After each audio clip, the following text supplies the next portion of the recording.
Now, Exxon had always been a sort of rule-bound conservative culture compared to other descendants, corporate descendants of Standard Oil.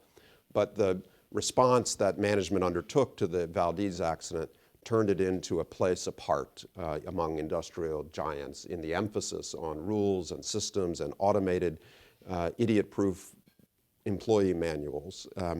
And the man who oversaw this is the legendary chief executive who came to office in 1993, Lee Raymond, who served as the chief executive of Exxon and then ExxonMobil after the merger in 2000 until his retirement at the end of 2005.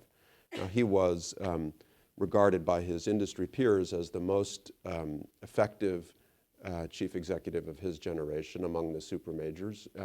He was also, from a writer's perspective, a gift because he was a man who was very comfortable, is still very comfortable in his own skin, very blunt, very direct, tough on people, an absolute monster around the office in the view of many of his employees and managers, though I'm not sure that he recognized the effect that he had on others. But he had a very strong vision about how he wanted to transform Exxon. He felt the company had become too bureaucratic, as those 182,000 employee counts suggested, too self-protecting, too slow, and that he wanted to remake it into something more agile and leaner and safer and more effective. And he did that through kind of ruthless exercise of his will over the corporation. And one of the areas where he focused was safety. Never again was the mantra that came after the Valdez. And of course, if you're engaged in massive industrial operations involving a toxic blend of sort of natural and refined ingredients over the course of a day, and you have human beings in your system, things are going to happen. Spills are going to occur, pipelines are going to break. The idea was to install systems that would take the human fallibility out of these operations to the greatest possible extent by automating them, by idiot-proofing them, and by giving everybody the same playbook, no matter where in the world they were. Because ExxonMobil was rapidly evolving, especially after the merger, into a more international company with employees distributed all over the world. The majority of its employees were non-Americans.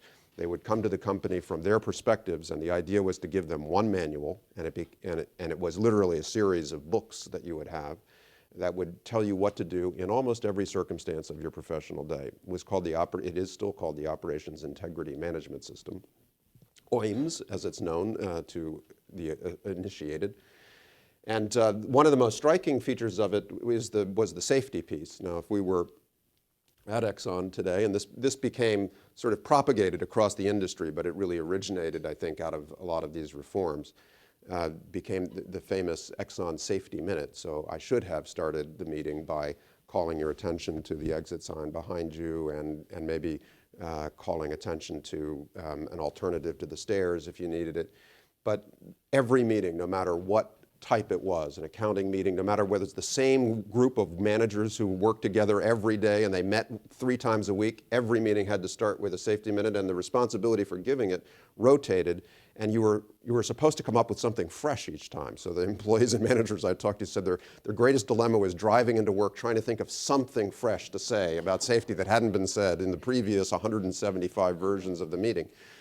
But they would meet in groups and try to get basically accident reports down to 0, which may not always be the same thing as accidents, of course, but to get days lost to accidents down to 0. And that was a shared experience that became a little bit like a 12-step program. You would stand around and confess near misses.